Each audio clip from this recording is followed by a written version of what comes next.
Hello students, welcome to Pythagoras classes. আমি আজি কোনো ধৰণৰ পাঠ্যপুথিৰ বিশেষ কন্টেন্ট লৈ অহা নাই। গতিকে ইয়াৰ ভিতৰত আমি বিশেষকৈ লৈ আহিছো আমি পৰীক্ষাৰ প্ৰস্তুতি আমি কেনে ধৰণে চলাব লাগে। মানে এইচএছ ফাইনেল ইয়েৰৰ মানে 26 চনৰ আমাৰ পৰীক্ষাৰ যিটো প্ৰস্তুতি কেনেকৈ চলাম আমি বা আমি সেই পৰীক্ষাটোত আমাৰ যোনটো 100 যোনটো মাৰ্কস যে থাকে তাৰ ভিতৰত আমাৰ 90+ আমি কেনেকৈ স্কোৰ কৰিব পাৰিম সেইটোৰ ওপৰত আমি বিশেষভাৱে গুৰুত্ব দিব লাগিব। বিশেষকৈ প্ৰায় সংখ্যক ছাত্ৰ ছাত্ৰীয়ে আমাক সুধি আছে বা প্ৰশ্ন কৰি আছে আমি কেনেধৰণে 90+ কেনেধৰণে আমি স্কোৰ কৰিব পাৰিম। তাৰ ওপৰত আমাৰ কিছুমান পঢ়াৰ কিছুমান মেথড আছে, সেই মেথডবিলাক প্ৰথম আমি জানি ল'ব লাগিব। সেই পঢ়াৰ মেথডবিলাক খুব সুন্দৰভাৱে আমি যদি জানো তেতিয়া আমি অট'মেটিক আমি ছ'চিয়লজিত কি হয় 90+ আৰামছে আমি পাব পাৰোঁ। ঠিক আছে, গতিকে এই 90+টো পাবলৈ হ'লে আমি বিশেষকৈ কিছুমান বিষয়বস্তুটোৰ ওপৰত গুৰুত্ব দিব লাগিব। প্ৰথম বিষয়বস্তুটো হ'ল আমাৰ কি হয় আমি পাঠ্যপুথিখনৰ বিস্তৃতভাৱে আমি কি কৰিব লাগিব অধ্যয়ন কৰিব লাগিব। ঠিক আছে, গতিকে পাঠ্যপুথিখন অধ্যয়ন কৰাৰ পিছত আমি কি কৰিব লাগিব তাৰ ভিতৰত যোনবিলাক আমাৰ নোটছ আছে সেইবিলাক আমি অলৰেডি মেকিং কৰিছোঁ চাগে। কৰাৰ লগে লগে আমি কি হয় কণ্টিনিউৱাছলি তাক আমি ইভলিউশ্যন কৰি থাকিব লাগিব। তেতিয়া আমি প্ৰথম আমি তাক 90+ আমি স্ক'ৰ কৰিব পৰা সুবিধা আছে। এতিয়া আমি যদি লক্ষ্য কৰোঁ আমাৰ ফাইনেল পেপাৰখনত আমাৰ থিয়ৰী আহিব আমাৰ 80 মাৰ্কছ। এই 80 মাৰ্কছৰ লগত আমাৰ কি থাকিব 20 মাৰ্কছ আমাৰ থাকিব প্ৰজেক্ট ৱৰ্ক। ঠিক আছে, এই প্ৰজেক্ট ৱৰ্কটোত আমি কি হয় বিদ্যালয়বিলাকৰ শিক্ষকৰ ওপৰত নিৰ্ভৰ কৰি আমি কি কৰিব পাৰোঁ খুব সুন্দৰভাৱে প্ৰজেক্ট যদি আমি প্ৰদান কৰোঁ তেওঁলোকক বা ছাত্ৰ ছাত্ৰীসকলক যদি প্ৰদান কৰোঁ আমি কি হয় এই প্ৰজেক্টটোৰ ভিতৰত আমি কি কৰোঁ 20 মাৰ্কছ আমি খুব সুন্দৰকৈ স্ক'ৰ কৰিব পাৰোঁ। ঠিক আছে, এতিয়া আমি 100 হোৱাৰ লগে লগে ইয়াত আমাৰ কুৱেশ্যন পেটাৰ্ণটো হ'ল আমাৰ কি আহে আমি যদি চাওঁ 1 নম্বৰৰ 8টা আহিব, তাৰপিছত আমি যদি চাওঁ 2 নম্বৰকে আমাৰ আহিব 6টা, তাৰপৰা আহিব আমাৰ 3 নম্বৰকে আহিব 4টা কুৱেশ্যন 12 মাৰ্কছ। তাৰপিছত আমাৰ 6 নম্বৰকে আমাৰ আহিব 4টা 24। তাৰপিছত আমাৰ 8 নম্বৰ আহিব পাৰে 3টা 24। অভাৰঅল আমাৰ কিমান হ'ল 80 মাৰ্কছ হ'ল। ঠিক আছে, গতিকে এই চিষ্টেমটোত আমাৰ কি হ'ব পেপাৰখন আমাৰ বৰ্ডৰ পৰা আহিব। গতিকে আমি প্ৰথম আমি কি হয় শ্বৰ্ট কুৱেশ্যনবিলাক প্ৰথমে আমি তাক কি কৰিব লাগিব চেপ্টাৰ ৱাইজ আমাৰ শ্বৰ্ট কুৱেশ্যনবিলাক আমি কি কৰিব লাগিব প্ৰস্তুত কৰি যাব লাগিব। আমাৰ প্ৰথম লেচনটোত যিমান আমাৰ শ্বৰ্ট কুৱেশ্যন আছে প্ৰথম তাক আমি প্ৰস্তুত কৰি তুলি ল'ব লাগিব। তেনেকৈ প্ৰত্যেক যিমানটা আমাৰ পাঠ বা লেচন আছে সেই লেচনকেইটাৰ আমি প্ৰত্যেকটো শ্বৰ্ট কুৱেশ্যনবিলাক আমি কি কৰি যাব পাৰোঁ প্ৰস্তুত কৰি যাব পাৰোঁ। ঠিক তেনেদৰে আমাৰ যোনবিলাক 2 নম্বৰীয়া কুৱেশ্যন আহে বা 2 নম্বৰৰ যোনবিলাক কুৱেশ্যন সেই কুৱেশ্যনবিলাকৰ উত্তৰবিলাক আমি অলৰেডি প্ৰস্তুত কৰিছোঁ চাগে নিশ্চয়, তাক আমি কণ্টিনিউৱাছলি আমি কি কৰিব পাৰোঁ অধ্যয়ন কৰি থাকিব লাগিব। গতিকে সেই তেনেধৰণে ঠিক তেনেধৰণে আমাৰ 3 নম্বৰৰ যোনবিলাক কুৱেশ্যন তেনেধৰণে আহিব। আমি যদি অকল সেই লিখাৰো কিছুমান পদ্ধতি আছে, যেনে আমাৰ 6 নম্বৰৰ কিছুমান কুৱেশ্যন আহিব পাৰে আৰু 8 নম্বৰৰ কিছুমান কুৱেশ্যন আহিব পাৰে। আমি এজ এ ছ'চিয়লজিৰ ছাবজেক্টটো বা এজ এ ছ'চিয়লজি ষ্টুডেণ্ট বা ছাবজেক্টটো হিচাপে আমি কেনেধৰণে আমি লিখিম তাৰ ওপৰতে নিৰ্ভৰ কৰিব। 1 নম্বৰ যেতিয়া কুৱেশ্যনবিলাক আমাৰ আহে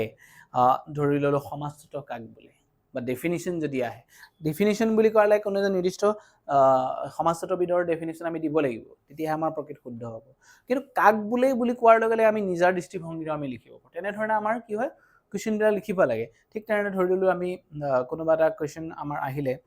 ধৰিলোঁ সমূহ কাক বোলে বা প্ৰাথমিক সমূহ কাক বোলে বা পৰিয়াল কাক বোলে, এনেধৰণৰ আমাৰ কুৱেশ্যন কিছুমান আহে।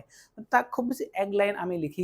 দিয়াৰ লগে লগে আমি কি হয় 1 নম্বৰটো আমি স্ক'ৰ কৰিব পাৰোঁ। ঠিক তেনেদৰে 2 নম্বৰৰ কাৰণে আমি কি হয় আমি সদায় ছ'চিয়লজিত বিষয়বস্তুটোত সদায় আমি কি হয় সদায় 2D পইণ্ট কুৱেশ্যনবিলাকৰ এনচাৰটো আমি কৰিব লাগে। তেতিয়া আমাৰ খুব সুন্দৰ মাৰ্কিং হয়। যদি আমি এজ এ পেৰেগ্ৰাফ আমি কৰি যাওঁ তেতিয়া আমাৰ কি হয় মাৰ্কছ দিয়াত আমাৰ অসুবিধা আহি পৰে বা মাৰ্কছ নিদিয়ে। গতিকে আমি যদি 2D পইণ্ট লিখোঁ, ধৰি লওক উদাহৰণস্বৰূপে আমি যদি কওঁ যে এটা পৰিয়ালৰ বিঘটনৰ কাৰণ কি বা যুটীয়া পৰিয়ালৰ বিঘটন, তেতিয়া আমি কি কৰোঁ 2টা পইণ্ট আমি যুটীয়া পৰিয়ালনো কি প্ৰথম অকণমান আৰম্ভ কৰিলোঁ, তাৰ পিছৰ অৱস্থাত আমি কি কৰিব পাৰোঁ তাৰ 2টা কাৰণ আমি উল্লেখ কৰিব পাৰোঁ। গতিকে এনেধৰণে আমি কি কৰিব পাৰোঁ প্ৰস্তুত কৰি তুলিব লাগিব ঠিক তেনেধৰণে 3 নম্বৰৰ কাৰণে যোনবিলাক মাৰ্কছ আহিব সেই 3 নম্বৰৰ কাৰণে অহা কুৱেশ্যনবিলাকৰ মাৰ্কছটোৰ ওপৰত নিৰ্ভৰ কৰি 3 নম্বৰ আহিব 3 নম্বৰ কুৱেশ্যন আমি কেইটা ক'লোঁ 4টা আহিব পাৰে ঠিক আছে এটা 3 নম্বৰৰ কুৱেশ্যনত আমি এনচাৰটো কৰিবলৈ হ'লে আমি কি কৰিব লাগিব সদায় 2D পইণ্ট আমি এনচাৰটো প্ৰত্যেকটো কুৱেশ্যনত আমাৰ 2D পইণ্ট আমি এনচাৰটো কৰিব লাগিব তেতিয়াহে আমাৰ মাৰ্কিংটো চিষ্টেম 1 to 3 কে আমি কি কৰিব লাগিব আমি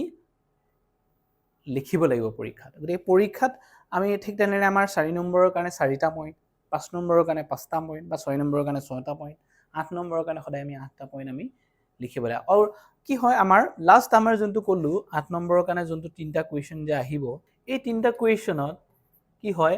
8 নম্বৰত আমি কি কৰিব লাগিব 8টা পইণ্ট লিখিব লাগিব 8 নম্বৰ কুৱেশ্যনটো আমি আৰম্ভণি কৰোঁতে আমাৰ কি হয়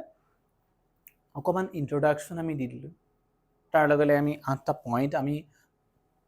সৰু সৰুকৈ আমি কি কৰিব পাৰোঁ বৰ্ণনা কৰিলোঁ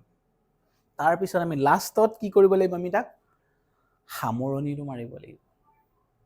তেতিয়া আমি 8 নম্বৰটো ডাইৰেক্ট গোটা আমি 8 নম্বৰটো পাবলৈ আমি সক্ষম যদি আমি ডাইৰেক্ট যে আমুকৰ কাৰণকেইটা হ'ল 1 2 3 কে আমি যদি জাষ্ট চিম্পলকৈ এক্সপ্লেইন কৰোঁ তেতিয়া আমাৰ নহ'ব তেতিয়া আমি কি কৰিব লাগিব যে ইন্ট্ৰোডাকশ্যন অলপ দিলোঁ তাৰ দিয়াৰ লগে লগে আমি সেই পইণ্টকেইটা আমি অকণমান বৰ্ণনা বা ব্যাখ্যা কৰিলোঁ কৰাৰ লগে লগে আমি লাষ্টত অকণমান 3 বা 4 লাইন আমি সামৰণি এটা মাৰি দিলোঁ তেতিয়া 8 নম্বৰ আমি ইজিলি আমি লাভ কৰিব পাৰোঁ ঠিক আছে গতিকে সেইকাৰণে আমি কি কৰিব পাৰোঁ আমি যে 80 মাৰ্কছ এটা আমি থিয়ৰিখনত আমি 80 মাৰ্কছ খুব সুন্দৰকৈ স্ক'ৰ কৰিব পাৰোঁ আৰু সদায় লিখা সদায় ব্যৱস্থাটো পদ্ধতি অনুসৰি হ'ব লাগে খুব সুন্দৰ বা সাৱলীল শব্দ ব্যৱহাৰ কৰিব লাগে বা আমাৰ যোনখন এনচাৰ কিখন খুব সুন্দৰভাৱে আমি প্ৰস্তুত কৰি তুলিব পাৰোঁ গতিকে সেই 80ৰ ভিতৰত আমি যদি 80 বোলে মই নাহিব মই 70 পালেও ইফালে আমাৰ কি হয় 20 মাৰ্কছ আমি আৰামছে স্ক'ৰ কৰিব পাৰোঁ এই যোনটো 20 মাৰ্কছৰ কথা কোৱা হৈছে সেই 20 মাৰ্কছটোত আমি যোনটো আমাৰ প্ৰজেক্ট ৱৰ্ক দিয়া হৈছে বা এজ এ ছ'চিয়লজি যোনজন ছাবজেক্ট টিচাৰ যোনজন থাকিব তেওঁ যোনটো প্ৰজেক্ট ৱৰ্ক আমাক প্ৰদান কৰিব সেই প্ৰজেক্ট ৱৰ্কটোত আমি নিশ্চয় তোমালোকক শিক্ষকসকলে খুব সুন্দৰ ধৰণে ভাৱে তোমালোকক কেনেধৰণে প্ৰস্তুত কৰিব লাগে তাক দেখাই দিছে তাক যদি আমি খুব সুন্দৰভাৱে প্ৰস্তুত কৰি তুলিব পাৰোঁ তাক আমি কি কৰিব পাৰোঁ 20 নম্বৰটো আমি খুব সুন্দৰভাৱে স্ক'ৰ কৰিব পাৰোঁ গতিকে তেনেধৰণে আমি কি কৰিব লাগিব আমি 90+ আৰামছে আমি পাব পাৰোঁ আমাৰ অসমত বিভিন্ন ধৰণৰ উদাহৰণ আছে আমাৰ 100 পোৱাৰ উদাহৰণ আছে আমাৰ ছ'চিয়লজি আমি ছাত্ৰ ছাত্ৰীসকলে ভাবে বহুতে ছাত্ৰ ছাত্ৰীয়ে ভাবে যে ছ'চিয়লজি ছাবজেক্টটো বহুত টান বা মোৰ কনচেপ্ট ক্লিয়াৰ হোৱা নাই বা মই নোৱাৰোঁ বহুতে 4th ছাবজেক্ট কৰে সেইটো নহয় যে ছ'চিয়লজি খুব এটা ইম্পৰ্টেণ্ট ছাবজেক্ট হয় যোনটো ছাবজেক্টক আমি 90+ খুব সুন্দৰভাৱে আমি স্ক'ৰ কৰিব পাৰোঁ কেনেকৈ ধৰণে কৰিব লাগে মই অলৰেডি কৈছোঁৱেই আৰু আমি কি কৰিব লাগিব সদায় ছিষ্টেমেটিকেলি আমি লিখিব লাগিব বস্তুবিলাক তেতিয়াহে আমি 90+ স্ক'ৰ কৰিব পাৰিম গতিকে পদ্ধতিকেইটা মই অলৰেডি কৈছোঁৱেই যে কেনেধৰণে আমি কৰিব লাগিব কেনেধৰণে আমি আগবঢ়াই তুলিব খুব আমাৰ সময় অনুসৰি আমাৰ কুৱেশ্যন এনচাৰবিলাক আমি কি কৰিব লাগিব প্ৰস্তুত কৰি তুলিব লাগিব তেতিয়াহে আমি 90+টো স্ক'ৰ কৰিব পাৰিম আৰু তাৰ লগতে আমি কি কৰিব লাগিব সদায় আমাৰ যোনখন কিতাপ আছে বা পাঠ্যপুথি যোনখন আছে সেই পাঠ্যপুথিখন আমি খুব সুন্দৰভাৱে আমি পঢ়িব লাগিব নিশ্চয় চাগে আমি এতিয়া পঢ়া আৰম্ভ কৰিছোঁৱেই বেছিদিন নাই গতিকে সেই খুব সুন্দৰভাৱে কিতাপখন পঢ়িব লাগিব তাৰপৰা কনচেপ্টটো আমি ক্লিয়াৰ কৰিব আৰু এটা পদ্ধতি আমি কৰিব পাৰোঁ কনচেপ্ট ক্লিয়াৰ কৰি আমি পঢ়িব পাৰোঁ জাষ্ট আমি ধৰি ল'লোঁ কোনোবা কিছুমান পইণ্টকেইটা মনত ৰাখি গ'লোঁ মেইন পইণ্টকেইটা মনত ৰাখি গ'লোঁ কিতাপখনৰ পৰা পঢ়ি গ'লোঁ মেইন পইণ্টকেইটা কনচেপ্টটো ক্লিয়াৰ কৰি আমি পৰীক্ষাত অট'মেটিক আমি লিখি যাব পাৰোঁ এটা খুব সুন্দৰ পদ্ধতি ঠিক আছে গতিকে তেনেধৰণেও আমি ভাল এটা মাৰ্কছ স্ক'ৰ কৰিব পাৰোঁ বুজি পাইছেনে গতিকে সেইকাৰণে আমি সেই পদ্ধতিটো আমি অৱলম্বন কৰিলে আমি খুব এটা সুন্দৰ মাৰ্কছ আমি স্ক'ৰ কৰিব পাৰোঁ বা অসমৰ ভিতৰত আমি এটা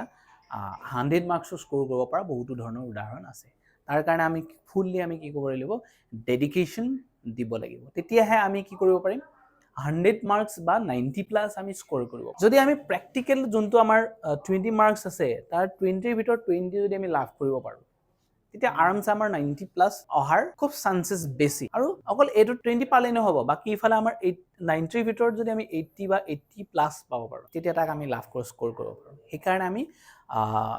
খুব ইম্পৰ্টেঞ্চ আমাৰ দিব লাগিব পাঠ্যপুথিখনৰ তাৰ লগত আমাৰ যোনটো প্ৰেক্টিকেল মাৰ্কছ যোনটো আমাৰ 20 মাৰ্কছ আছে এই 20 মাৰ্কছটোৰ ওপৰত আমি ডিপেণ্ড কৰি থাকিলেই নহ'ব কিন্তু আমি তাৰ কাৰণে আমি কষ্ট কৰিব লাগিব বা কিতাপখন খুব সুন্দৰভাৱে আমি পঢ়ি বা প্ৰস্তুত কৰি তুলিব লাগিব যোনবিলাক নোটছ মেকিং কৰিছোঁ তাক ৰিভাইজ কৰিব লাগিব গতিকে এনেধৰণে আমি কি হয় এনে পদ্ধতি ব্যৱহাৰ কৰি আমি কি কৰিব পাৰোঁ আমি 90+ আমি স্ক'ৰ কৰিব